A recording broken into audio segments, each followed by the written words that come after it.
Thank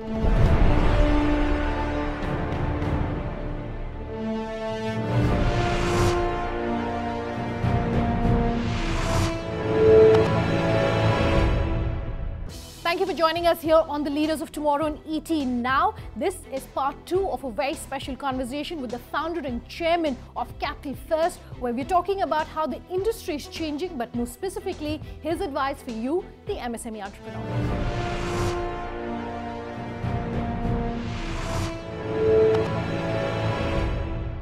Thank you so much for speaking with us, sir. Such a pleasure having you here with us. So let's, talk about how technology really is changing completely the way business is being done for your industry. It is the #1 disruptor. Correct me if I'm wrong. Undoubtedly, it's the biggest disruptor. What has happened, particularly in the last 3 years, is that the entire payment platform of the country has dramatically changed. Aadhaar has particularly disrupted everything and is probably the most brilliant platform India has ever created in an infrastructure sense. With that, payment from person to person through the mobile is instantaneous from bank account to bank account, not from wallet to wallet. Now, this has great implications on entrepreneurs because they can pay each other electronically and not necessarily through cash. And movement of cash to electronic form has dramatic implications to the sales, to the turnovers, to the country GDP. Everything is set for change. You're talking about P2P payments, is it? Not just P2P payment, even how entrepreneurs collect their day-to-day payments from cash. If you're a Kirana shopkeeper and you were collecting money in cash, tomorrow you'll be collecting it electronically. So your money will reflect in your bank account. So your turnover changes, your official turnover changes. So it's all set for a big change in that sense. Okay, so technology is disrupting the way entrepreneurs and MSMEs and SMEs behave and act both as lenders as well as borrowers, and the kind of opportunities it presents for companies as well as the kind of opportunities that it presents for entrepreneurs. And I really want to talk about both sides of it. Can you tell us what is the biggest change that MSMEs can see because of technology? Okay, let me just talk about from the lender's point of view. From the lender's point of view, all the information which is available in paper, maybe income tax, maybe KYC, maybe signature, anything on paper has moved electronic. So a lender who could take a decision maybe in 5 days or 6 days to give a loan can now take a decision fractionally. Sure. Number 2, a lender, if you were making 5 mistakes per loan per 100 loans, today they'll probably make 1 mistake per 100 loans. So there's more accuracy, there is speedier. So in that sense, the lender's life has changed. As far as the borrower's life is concerned, there is no running away by giving false data because everything is available electronically. And therefore, and also it makes money more easily available for small entrepreneurs. Okay, so fraud is something that we hear, unfortunately, a lot these days. But speaking of how the industry has been changing, I also want to talk specifically about how NPAs are panning out and how the government is going all out to talk about technology. You were talking about Aadhaar, they've come up with the BHIM app to just make the entire process really simpler. Talk to us about how then the industry is changing when it comes to NPAs, when it comes to the way it's using technology and moving forward. Let's talk NPAs. Whenever we talk of NPAs, traditionally in the last 5 years, a lot of talk, but basically they're focused on those large companies in specific sectors like, say, maybe infrastructure, maybe steel and those well-known problem areas. But NPAs at a small entrepreneurial level has actually not been a very big issue. In fact, it's much more diversified, much more safer, and probably the best set of people to lend to. The key difference is that, traditionally, when small entrepreneurs used to borrow, they would actually have to probably queue up in a line and provide a lot of data. Maybe they're being lent to with a lot more respect by the newer players. But barring that, I'd say that lending to lending to small entrepreneurs, lending to consumers is probably the safest lending you can do. Okay, demonetization, has that impacted what's happening with NPA levels in industry? Yes, initially. Especially for people who are actually dealing in cash and collecting in cash, but for lenders who are in the longish run, basically demonetization is history as far as I'm concerned. That story is over, and incrementally there is no impact whatsoever. According to me, collection experience of lenders should actually improve in the days to come because the money is actually reflected in the bank account. The government seems to be of a different view. I mean, if you listen to what the government is saying, they're saying that the impact of demonetization on MSMEs specifically is still an ongoing process. It's not really. Actually, I feel that the MSME's life are actually, if they take it in the right spirit, and if they change, I'm not saying all entrepreneurs are dealing in cash, but to the extent they deal in cash, if they were to migrate that to the electronic platform, it is much better for them. Okay, so another change that we're of course talking about right now is what's happening in terms of GST, and that is a big game changer for industry, whether small or big. How should MSMEs prepare for this? Well, they're all coming together. You know, that's the very interesting thing that's happening in India today. On one hand, you know, there's the Aadhaar platform is coming. On the other hand, there is demonetization. On the other hand, there is GST coming together. So basically, you know, tax evasion, of course, will come down dramatically. But I certainly believe that in the longest run, this is actually going to be great for the entrepreneur and great for the financial system as a whole. Okay, so you said fraud, you said tax evasion. So let me come to that and ask you to really talk to our MSMEs about the top 3 do's and the top 3 don'ts when it comes to fundraising. And the reason why I'm tying it in with this is that a lot of people who talk to us and they say don't, for an MSME, they say have clean books of accounts. Is that a big concern? Well, according to me, if I were to say the first do for entrepreneurs is actually to start reflecting their books accurately. Very few of them see the value of it. The lenders usually, at least the newer lenders, are now going and trying to figure out what is the extent of income this entrepreneur has which is not shown in the books, and then they're trying to lend for some mythical number which is maybe assumed or calculated. If they will show it in the books, of course it will become effective. Number 2, certainly I think lenders will have to deal with this key issue called a technology because that's disrupting everything around the entrepreneur's life that the entrepreneur has seen so fast. Many businesses which entrepreneurs have been doing for generations are suddenly set for disruption, not just at a large big picture level, at an entrepreneur level. It's called the Kodak moment, right? For example, many people, just investment is not going to help. There are many companies which were very heavily involved in a certain business, but if the films industry itself is vanishing, no point investing more. So they got to change with the times. So let's talk about the Kodak movement of innovation for MSMEs. And I want to move away just from talking pure play finance. What role should innovation be playing for MSMEs? I'm taking it for granted that innovation is something that they have to do. You either innovate or you die. But do you see enough of that happening, and how should they really incorporate that?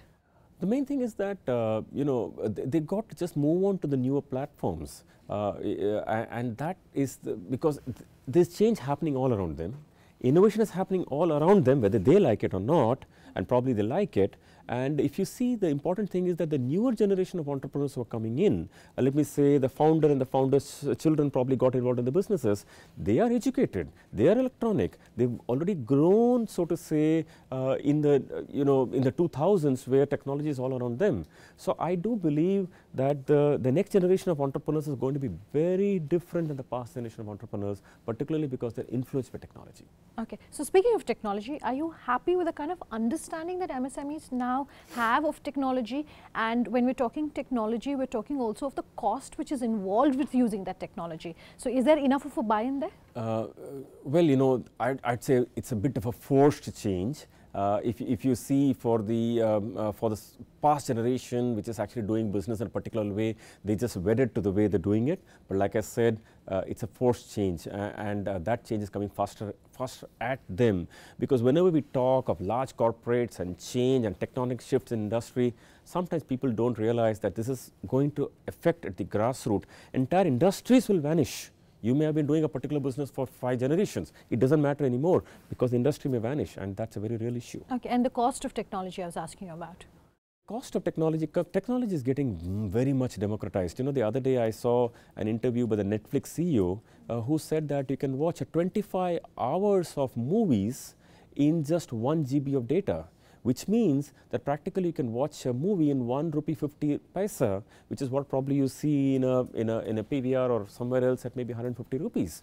So that's the kind of change that's happening in their lives, and certainly I think it is a big change. So, you know, we've been talking about a lot of changes that the government has been doing, whether it's Aadhaar, whether it's the BMAP, everything is coming together. But do you think that there's much more, and what role should the government possibly play? See, the government is, as we know, doing a number of things to make the economy more white. And also many initiatives like Make in India, etc., hopefully. But according to me, one very significant thing that I have been stressing for many years, actually at any forum I could get an opportunity, is to actually say that for small entrepreneurs, the tax structure could be differential, could be low. And you know, in the last budget, we saw the tax structure for small companies come down to 25%. It's great. In fact, I'm very happy when I see that. But I feel that even for proprietorships, even for partnerships, even for kirana shops, small entrepreneurs, if they have a tax slab which is low, maybe as low as 5%, 10%, 15%, 20% in a progressive basis, when you do that, many of the people who evade taxes because taxes are 30% will start paying their taxes. In other words, move away from, apart from companies, make it eligible for small entrepreneurs, for proprietorships and partnerships. Don't you think that's the biggest concern that MSMEs have under GST? Because earlier they used to get specific amount of concessions, but now it's going to get standardized going forward. Yeah, but for a certain, below a certain cutoff, GST doesn't apply for them. And still the concern can still be, you know, first of all, demonetization has cut the cash. But if the tax rates are low, they will actually want to pay the taxes. And anyway, they are paying nothing, whether they pay 5% or 10% is still something. So certainly that will be a landmark moment. You know, large corporates, whenever tax comes down, they come down. I'm not really asking for that. But certainly small entrepreneurs, low tax will increase their compliance because they anyway deal in cash. Okay, so the IT industry, for example, has experimented with the sunset policy of doing away with having any taxes for a certain period of time. Has that model, in your opinion, worked, and therefore there's an argument for this? No, I'm actually, personally, have always been against any industry lobbying for itself and saying, I am a huge job creator, I want better tax rates, I want a tax holiday. Frankly, they were all legacies that were built over the many years. Certainly, please scrap all of them, bring everybody to a level field. No matter what industry you are, let's move on, except some rare exceptions. But the point is, it's a small versus big, it's not industry versus industry. I say a small guy should not pay the same tax as the big guy. You know, a large corporate like Capital First can certainly pay 30% tax or 34% tax, whatever it is, or whatever it will turn out to be. But a small entrepreneur can pay 5%, 10%. He's small, and it can be progressive. All right, let's take a very quick break then at this point. But so far we've been talking about the business and industry. On the other side, I want to talk about your inspirations and what inspiration and what inspirational words you'd want to leave our MSMEs with. Do stay tuned. Much more on the other side.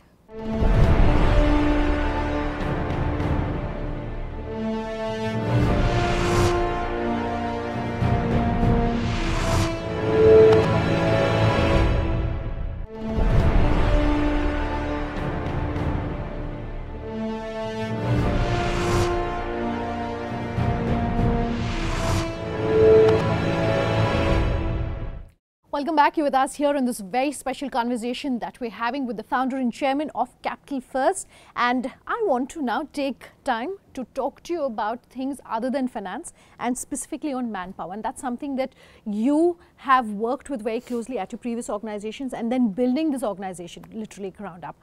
One or two things that you would advise for our MSME entrepreneurs to really keep in mind when it comes to having, working closely with people and having a people-friendly policy? First of all, on people, I always say that all our people are partners. When you talk of Capital First, for example, just to take it as an example, you know, our senior people, say an Apul Nair, a Nehal Desai, a Pankaj Sanklecha, who are all members of the board, are as much part of creation of Capital First as anybody else. And they are all committed, all owners of the organization. So I think this is a very key part of success, is to actually make a larger organization where more people have ownership stakes. Now, with regard to approaching the future, one of the key things I do feel is that we have to approach, we have to believe that India's opportunities that India is providing is simply sensational, not seen anywhere. We know the numbers of growth in China, India, US, Europe. India is truly in a different land, growing at 7% per year. Even China is only 6.6%. So the point is that that is throwing opportunities. Be positive, be confident, and go for growth. So is everything looking good? What's your view on the economy? What's your view on how things are really looking right now in terms of future growth for MSMEs? Well, let me just talk with the economy, right? Almost everything is now looking, pointing in the right direction. When you look at India, inflation rates over the last maybe 3 or 4 years has been coming down. Inflation has been coming down, interest rates are coming down, growth is picking up. So fiscal deficit is under good control, current account is good control, rupee is stable. So you can see all the macro issues are well fixed. If you believe the macro and you believe India, just go confidently, because this is the time to invest, this is the time to grow.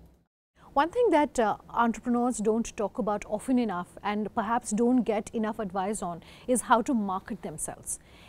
What advice would you have for our entrepreneurs about how they should go about marketing themselves and also be able to use technology, the new age digital tools that are available to really sell themselves?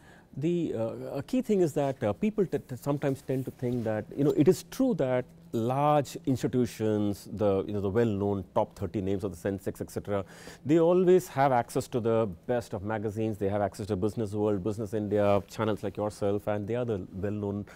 They're part of the chitter chatter, and therefore they are in the news. Smaller entrepreneurs, for their products and services, obviously find it difficult to access these channels, but the social media is a very powerful medium, relatively inexpensive medium, and that is one very, that's available to them.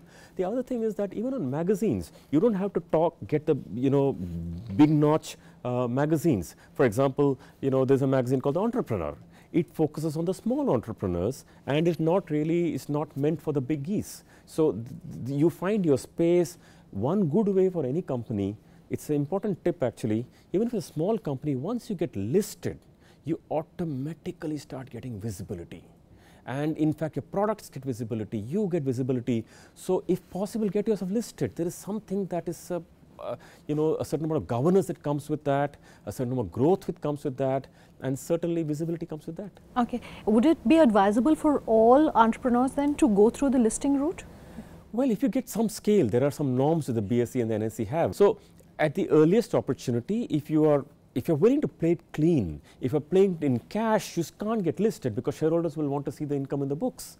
But if you can get listed, it brings a certain amount of governance to you. If possible, do it at the earliest. Of course, I don't mean the small entrepreneur, but certainly as you get medium, you should certainly give it a shot. Maybe I can ask you to give our viewers one example from your own marketing strategy in your early days that really worked for you.